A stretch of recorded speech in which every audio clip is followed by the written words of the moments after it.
నెల్లూరు నగరపాలక సంస్థలో రాజకీయాలు ఎమ్మెల్యే కోటంరెడ్డి శ్రీధర్ రెడ్డి చుట్టూ తిరుగుతున్నాయి.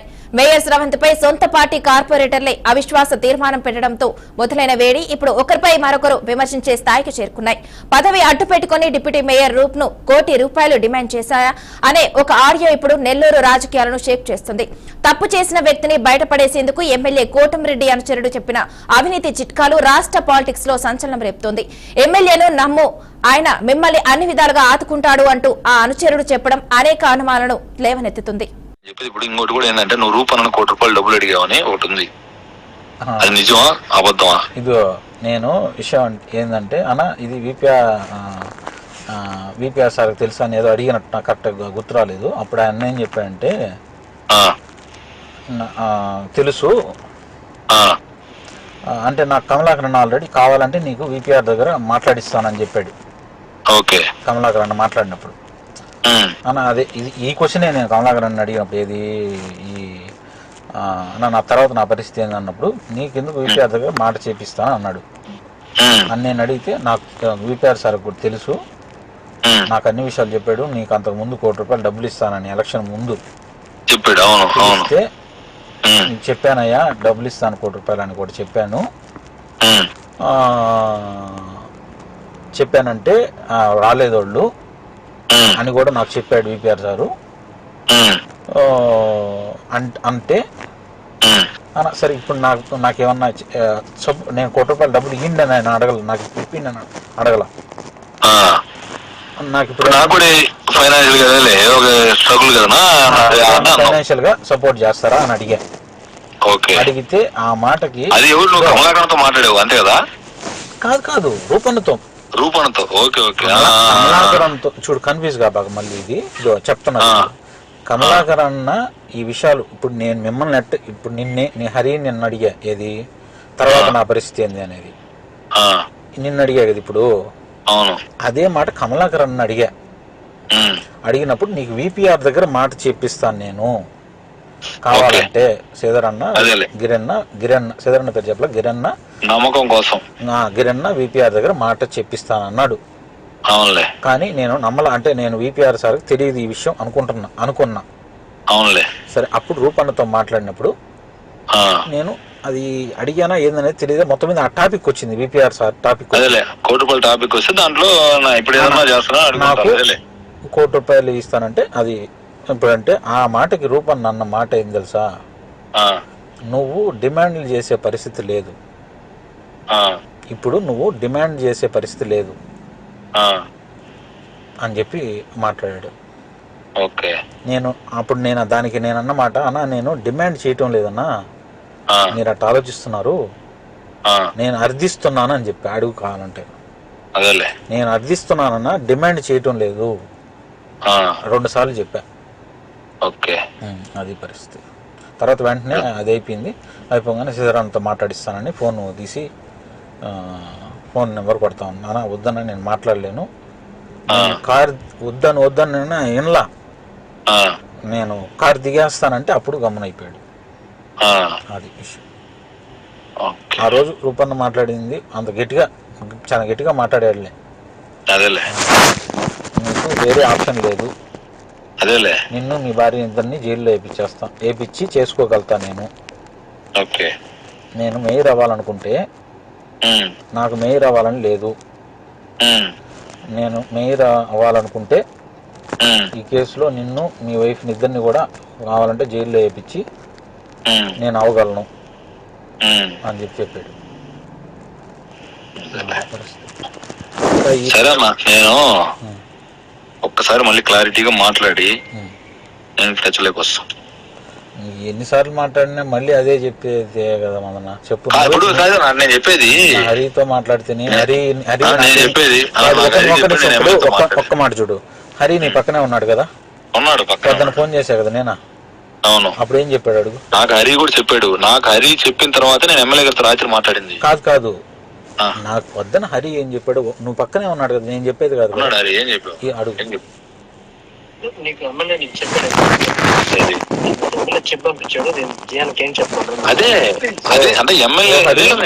నువ్వు నాతో అన్న మాటే కరెక్ట్ చెప్పాలి. ఇప్పుడు నువ్వు ఒకసారి స్పీకర్ ఆన్ చేయి. హరి నువ్వు పొద్దున్న నాతో నేను ఇట్లా ఈ విషయం నువ్వు మా వాళ్ళకి చెప్పావా అని అడిగా. అప్పుడు నువ్వు దానికి చెప్పింది ఇప్పుడు ఎమ్మెల్యే నాకు ఏం చెప్పాను కదా నేను అదే చెప్పా. అదే అన్న మదనలో చెప్పి మదనలో సేదరాతో మాట్లాడేది. సేదరన్న దానికి క్లారిటీ ఇస్తారనే కదా నువ్వు చెప్పింది. అవును క్లారిటీ ఇస్తారు. ఇప్పుడు ఏం క్లారిటీ ఇచ్చాడు నువ్వే చెప్పు. ఎమ్మెల్యే గారు రాత్రి నాకు చెప్పింది ఇదే, మరి మనిషిని నమ్మాలరా, నన్ను నమ్మితే నేను బయట వేస్తాను, దీంట్లో నమ్మకమేనా ఉండేది, నన్ను నమ్మమనోడిని నేను చెప్పినట్టు చేయమను అని చెప్పాడు. నాతో మాట్లాడి అంటున్నాడు ఆయన, నాతో ఒక 5 నిమిషాలు మాట్లాడేవాడితో. నేను శ్రీధరాన్ని నమ్మేదానికి నాకేం ఇబ్బంది లేదు, కాకపోతే పక్కన ఉండే సమస్యలే కదా. అదే నేను చెప్పేది, నేను అదే చెప్పా ఆయనకి. ఇది భయపడుతున్నాడు అన్న క్లారిటీగా అంటే, ఒరే నమ్మాలా, నేను చెప్పినట్టు నమ్మమను, నేను చెప్పినట్టు చేయమని చెప్పు. డబ్బులు ఏదన్నా అడిగా, హరిత అయితే డబ్బుల విషయాలు ఏం మాట్లాడలేదన్నా అని చెప్పా. నేను కూడా ఏంటంటే హరిత నువ్వు మాట్లాడుతున్నావు, నేను ఒకసారి మాట్లాడితే నాకు క్లారిటీ వస్తుంది. నేను అందుకే నేను హరిత నేను ఒకసారి మాట్లాడి అబ్బా, ఒకసారి మాట్లాడి అబ్బా నాతో అని చెప్పి హరిని అదే అడుగుతున్నా. ఇప్పుడు ఏం మాట్లాడాలి చెప్పు. ఇప్పుడు అట్ట కాదు నేను చెప్పేదే, ఇప్పుడు నువ్వు చెప్పేది హరి నాకేం చెప్పాడు, కేసులో బయట వేయాలంటే ఇప్పుడు దానికి ఇప్పుడు ఆల్రెడీ ఐఏఎస్ ఇప్పుడు టెక్నికల్ గా కూడా నువ్వు ఆలోచించు, ఎవరితో లాయర్ తో మాట్లాడు, నువ్వు టెక్నికల్ గా ఆలోచించు. టెక్నికల్ గా ఆలోచిస్తే అవద్దా పని, అవద్దా అంటే అవద్దనే కదా నేను అనుకుంటున్నానా. అది పరిస్థితి, నేను మాట్లాడే కూడా వాస్తవంగా అదే నేను అడిగేది, నువ్వు చెప్తే సరేలే ఒకసారి నేను కూడా అది కనుక్కుంటా అయితే ఎట్ట అయ్యిందని. అది నేను చెప్పేది, నువ్వు ఒక టెక్నికల్ గా మాట్లాడినా, మాట్లాడి నువ్వు బయటపడడానికి ఇప్పుడు ఏమన్నా ప్రజెంట్ మార్గాలు ఏమైనా ఉన్నాయా, మార్గాలు ఉంటే దానికి ఇదిగో ఇది ఈ మార్గం ఉంది మదనం, ఈ మార్గానికి నువ్వు చేయమని చెప్పు, నేను దీనికి చేసేస్తా, అయిపోయింది అంతే. అదొకటి. ఇప్పుడు ఆ రోజు పొద్దున మాట్లాడాను 11 అప్పుడు. ఏ రోజు? అదే రూపంతో ఆఫీస్కి పోయాడు. అది ఆఫీస్కి పోయాడని కాదు, నాకు తెలియదు ఆడికి పోయాడు. నేను అన్నతో మాట్లాడి చెప్తా అన్నాడు, అంటే నేను ఫోన్లో వద్దన్నాను కదా. అవును. అప్పుడు 12 గంటలకు ఫోన్ చేసి నువ్వు సాయంత్రం లోపల లెటర్ ఇచ్చేయాలా. అది జయవర్ధన్ ఎమ్మెల్యే కోటంరెడ్డి శ్రీధర్ రెడ్డి అనుచరుడి ఆడియో లీక్ సంచలనం రేపుతున్న తరుణంలో నెల్లూరు మేయర్ స్రవంతి ఆమె భర్త బహిరంగంగా సంచలన వ్యాఖ్యలు చేశారు. 13 ఏళ్లు ఎమ్మెల్యే కోటంరెడ్డి దగ్గర ఊడిగం చేస్తే ఆయన తమను భయభ్రాంతులకు గురిచేస్తున్నారని చెప్తున్నారు. తాను అభివృద్ధికి ఆటంకంగా మారితే కార్పొరేషన్ లో అభివృద్ధి పనులు ఎలా జరుగుతున్నాయని సూటిగా ప్రశ్నించారు. డిప్యూటీ మేయర్ రూప్ ఆరోపించినట్లు తన దగ్గర ఒక ఫైల్ కూడా పెండింగ్ లో లేదని చెప్పుకొచ్చారు. మేయర్ పదవి కోసం రూప్ కుమార్ యాదవ్ 4 ఏళ్ల నుంచి కుట్రలు చేస్తున్నారని ఆరోపిస్తున్నారు. అంతేకాకుండా తమకు మద్దతుగా ఉన్న సిరాజ్ అనే యువకుడి ఇంటిపైకి ఎమ్మెల్యే శ్రీధర్ రెడ్డి రౌడీలను పంపారని మేయర్ స్రవంతి తెలిపారు. కోటంరెడ్డి శ్రీధర్ రెడ్డి మమ్మల్ని ఇబ్బంది పెడుతున్నారని ఆమె ఆవేదన వ్యక్తం చేశారు. కోటంరెడ్డి శ్రీధర్ రెడ్డి మమ్మల్ని ఇబ్బంది పెడుతున్నారని చెప్పింది. ఇక ఎమ్మెల్యే కోటంరెడ్డి గత 10 ఏళ్లుగా దాష్టికాలు చేస్తున్నారు. తమతో తిరిగే వాళ్ళని పోలీసులు ఇంటికి వెళ్లి బెదిరించారన్నారు. కావాలనే ఎమ్మెల్యే శ్రీధర్ రెడ్డి అతని అనుచరులు తమ మీద తప్పుడు ఆరోపణలు చేస్తున్నారని, తమకు సంబంధం లేని విషయాల్లో ఇరికించారని చూస్తున్నారని వాపోయారు. వైసీపీలో ఉన్నప్పుడు టీడీపీ నేతలు అధికారులపై ఎమ్మెల్యే దాడులు చేయించారంటూ మేయర్ స్రవంతి జయవర్ధన్ సంచలన విషయాలు చెప్పారు. కోటంరెడ్డి సోదరులను ఎదుర్కొనేందుకు సిద్ధంగానే ఉన్నామని తెలిపారు. నాకు సపోర్ట్ గా మా గిరిజన నాయకులు విఆర్సి దగ్గర అంబేద్కర్ విగ్రహానికి వినతులు అందించి శాంతిపుర నిరసనలు చేస్తే అక్కడ నాకు సంబంధించి సిరాజ్ అనే ఒక అబ్బాయి, షేక్ సిరాజ్, మీ అందరికి కూడా తెలుసుంటాడు, నాతో తిరుగుతూ నా మీటింగ్స్ కి ప్రెస్ నోట్స్ కి నాకు సహాయపడుతూ ఉన్న అబ్బాయి అక్కడికి శ్రీధర్ రెడ్డి గారు, రూరల్ శాసనసభ్యులు శ్రీధర్ రెడ్డి గారు ఒక అతన్ని అక్కడికి పంపించి ఇక్కడ ఎవరెవరు వచ్చున్నారు అని ఫోటోలు తీస్తూ అదంతా చేస్తూ ఉంటే సిరాజ్ అనే అబ్బాయిని అడిగారు, ఎందుకు వచ్చావు ఇక్కడికంటే నన్ను రూరల్ శాసనసభ్యులు శ్రీధర్ రెడ్డి గారు పంపించారు, నువ్వు జాగ్రత్తగా ఉండు బ్రదర్ అని సిరాజ్కి చెప్పడం జరిగింది. ఆ మీటింగ్ అంతా కంప్లీట్ అయిపోయిన తర్వాత, విఆర్సీ దగ్గర మీటింగ్ కంప్లీట్ అయిపోయిన తర్వాత సిరాజ్ మా దగ్గరకు వచ్చినప్పుడు ఈ మాట నాకు చెప్పడం జరిగింది. జాగ్రత్తగా ఉండు సిరాజ్, బయటికెళ్ళు ఉండమని చెప్పడం జరిగింది. ఇలాగా నెల్లూరులో జరుగుతున్నటువంటి సంఘటనల మీద ఇలాంటి రౌడీ రాజకీయాలని ప్రోత్సహించకూడదని నేను చంద్రబాబు నాయుడు గారిని, డిప్యూటీ సీఎం పవన్ కళ్యాణ్ గారిని, నారా లోకేష్ గారిని కోరుకుంటున్నాను.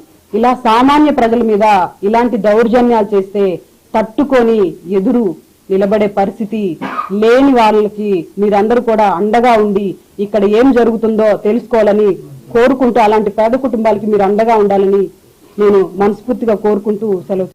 నిన్నటి రోజున ఇప్పటికే నెల్లూరు మేయర్ మాకు వద్దంటే వద్దని 40 మంది కార్పొరేటర్లు జాయింట్ కలెక్టర్ వెంకటేశ్వర్లను కలిసి అవిశ్వాస తీర్మానం నోటీసును అందజేశారు. మేయర్ స్రవంతి, ఆమె భర్త నగరాభివృద్ధికి అడుగడుగున ఆటంకాలు సృష్టిస్తున్నారని కార్పొరేటర్లు తీవ్ర ఆరోపణలు చేస్తున్నారు. వాళ్ల అవినీతి జోక్యం కారణంగా ఫైళ్లు ముందుకు కదలడం లేదని, తద్వారా ప్రభుత్వానికి చెడ్డ పేరు వస్తుందని ఆవేదన వ్యక్తం చేశారు. మేయర్ దంపతుల చేతివాటంతో దసరాలు కదలడం లేదని వాపోతున్నారు. ఇక ఇదే విషయంపై మంత్రి నారాయణకు కూడా ఫిర్యాదు చేసినట్టు తెలిసింది. 4 ఏళ్ల క్రితం జరిగిన కార్పొరేషన్ ఎన్నికల్లో మొత్తం 54 డివిజన్లను వైసీపీ కైవసం చేసుకుంది. అయితే ఇటీవల జరిగిన సార్వత్రిక ఎన్నికల్లో జిల్లాలో ఆ పార్టీ ఘోర పరాజయం పాలైంది. ఎన్నికలకు 2 ఏళ్ల ముందుగానే ఎమ్మెల్యే కోటంరెడ్డి వైఎస్ఆర్సీపీ నుంచి టీడీపీలోకి రావడంతో కార్పొరేషన్లోని ఆయన అనుచరులు టీడీపీలో చేరారు. డిప్యూటీ మేయర్ రూప్ కుమార్ యాదవ్ కూడా అనుచరులు కూడా టీడీపీలోకి వచ్చారు. అలాగే కూటమి ప్రభుత్వం వచ్చిన తర్వాత 2 నియోజకవర్గాల్లోని 40 మంది కార్పొరేటర్లు టీడీపీలో చేరారు. దీంతో కార్పొరేషన్ డివిజన్ సమావేశాలు మొక్కుబడిగా జరిగాయి. ఈ నేపథ్యంలో మేయర్ స్రవంతి తటస్థంగా వ్యవహరిస్తున్నారని, నగర అభివృద్ధిపై దృష్టి సారించడం లేదని కార్పొరేటర్ల నుంచి విమర్శలు వస్తున్నాయి. ఈ రాజకీయ పరిణామాలే తాజా అవిశ్వాసానికి దారితీసినట్టు తెలుస్తుంది. మంత్రికి ఫిర్యాదు చేసిన మరుసటి రోజే ఇంతమంది కార్పొరేటర్లు ఏకమై అవిశ్వాసానికి సిద్ధపడటం నగరంలో చర్చనీయాంశమైంది. ఇక ఇదే అంశానికి సంబంధించి మరింత సమాచారాన్ని మా ప్రతినిధి మల్లికార్జున్ అందిస్తారు. మల్లికార్జున్, చెప్పండి. గత 2 రోజుల నుంచి మేయర్పై అవిశ్వాస తీర్మానం పెట్టించి నెల్లూరు జిల్లా రాజకీయ ఒక్కసారిగా హీటెక్కింది. సుమారుగా వైసీపీ పార్టీ నుంచి గెలిచిన 40 మంది కార్పొరేటర్లు అవిశ్వాస తీర్మానం మేయర్పై పెట్టడంతో అప్పటి నుంచి రాజకీయం నెల్లూరు చాలా సుష్టంగా మారిపోయింది. మేయర్ గత 2 రోజుల నుంచి ఒక ఆడియో గొడవ మీద కుమార్ యాదవ్ మేయర్ భర్త తాను పదవి నుంచి దిగిపోవాలంటే ₹1 కోటి అడిగినట్టు ఒక ఆడియో రిలీజ్ కావడంతో ఒక్కసారిగా హాట్ టాపిక్ గా నెల్లూరు రాజకీయాలు ఎదుర్కొన్నాయి. మేయర్ శ్రవంతి సొంత పార్టీ కార్పొరేట్ అవిశ్వాస తీర్మానం పెట్టడంతో నగరాభివృద్ధి అవినీతి జరిగిన కారణంతో పైన కదలడం లేదని ఈ ఆలోచన రావడంతో అభివృద్ధికి ఆటంకంగా ఉంటే మేయర్ కూడా అభివృద్ధి కార్పొరేషన్ అభివృద్ధి కొన్ని ఎలా జరుగుతుంది మేయర్ కూడా వాళ్ళపై తిరగబడింది. నా దగ్గర ఒక ఫిలింగ్ నాకు మద్దతుగా ఉన్న సిరాజ్ అనేది కూడా ఇంటిపై కూడా ఎమ్మెల్యే కోటం పంపించారని, కోటం ఇబ్బంది పెడుతున్నారని చెప్పింది. ప్రభుత్వం ప్రోత్సహించిన ప్రభుత్వాన్ని కూడా కోరింది. Okay, thank you Mallikarjun.